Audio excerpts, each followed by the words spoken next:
ভৌগোলিক অবস্থানের কারণে কিছুদিন পর পর প্রাকৃতিক বিপর্যয়ের কবলে পড়ে বাংলাদেশ।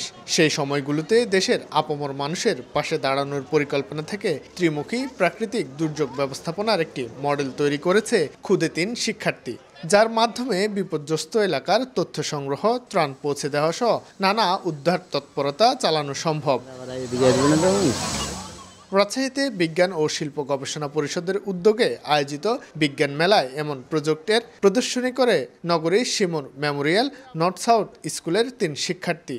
এ সময় তারা তাদের উদ্ভাবিত রোবট, জলে ও স্থলে চলতে পারা গাড়ি চালিয়ে দেখান। মেলায় অংশ নেওয়া অন্যান্য শিক্ষার্থীরাও তাদের নতুন নতুন উদ্ভাবনীর প্রদর্শনী দেখায়। এটি হলো আমাদের অ্যাম্ফিবিয়াস রোবট। আমাদের এই রোবটটি মাটি এবং পানি উভয় স্থানে চলাচল করতে পারে এবং এটি একটি ড্রোনও ক্যারি করতে পারে। ফলে আমরা মাটি, পানি এবং বায়ু ৩ স্থান থেকে সমানভাবে ডেটা কালেক্ট করতে পারবো এবং কালেক্টকৃত ডেটা অ্যানালাইসিসের মাধ্যমে আমরা একটি নির্দিষ্ট এনভায়রনমেন্টকে মনিটরিংয়ের মাধ্যমে রাখতে পারবো। আমরা এটি একটি স্মার্ট সিটি তৈরি করেছি। এখানে আমরা কিছু মূল সমস্যা আমরা সমাধান করার চেষ্টা করেছি। এখানে যে বিদ্যুৎটা আসছে এটা তৈরি করতে গেলে এয়ার পলিউশন তৈরি হয়, এতে করে গ্লোবাল ওয়ার্মিং বেড়ে যায়। এর জন্য আমরা উইন্ড মিল এবং সোলার প্যানেলের ব্যবস্থা রেখেছি। বৃহস্পতিবার সকালে ফিতা কেটে ৩ দিনব্যাপী এই মেলার উদ্বোধন ঘোষণা করেন বাংলাদেশ সরকারের যুগ্ম সচিব ইফতেখার আহমেদ চৌধুরী। এ সময় বিশেষ অতিথি হিসেবে উপস্থিত ছিলেন বাংলাদেশ বিজ্ঞান ও শিল্প গবেষণাগারের প্রধান বৈজ্ঞানিক কর্মকর্তা ডক্টর নুরুল হুদা ভূঁইয়া। অতিথিদের ভাষ্য, এমন আয়োজনের মধ্যে শিক্ষার্থীরা তাদের প্রতিভার বিকাশ ঘটাতে পারবে, পাশাপাশি বিজ্ঞান মনস্ক জাতি তৈরিতে অসামান্য ভূমিকা পালন করবে।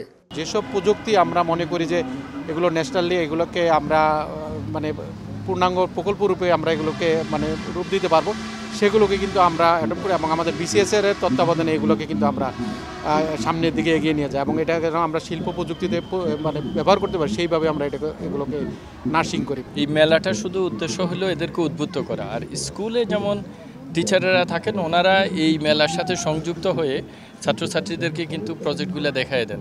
সো এইটাও এক ধরনের উদ্বুদ্ধকরণ এবং বিজ্ঞান মনস্কতা তৈরি হয়ে যায়। আয়োজকরা জানান, গত কয়েক বছর ধরে ধারাবাহিকভাবে এই আয়োজন করার উদ্দেশ্য হচ্ছে জনগণের চাহিদা অনুযায়ী নতুন নতুন প্রযুক্তির উদ্ভাবন করা।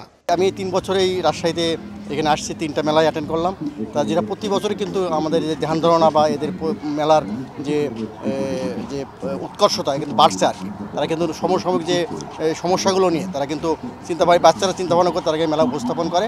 তো এবারও অন্যবার প্রথমবার দেখছেন আমাদের 50ও হয় না, এবার দেখছি আমরা অলরেডি সময়ের আগেই আমরা বলতে প্রায় 60টা প্রযুক্তি আমাদের উপস্থাপন করা হয়েছে। রাজশাহী মহানগরীর স্বনামধন্য 44টির বেশি প্রতিষ্ঠানের শিক্ষার্থীরা এই মেলায় অংশগ্রহণ করে। মেলার সমাপনী দিনে স্টল মূল্যায়নের মাধ্যমে 3টি স্টলকে বিশেষভাবে পুরস্কৃত করা হবে। শাহিন আলম, সময় সংবাদ, রাজশাহী।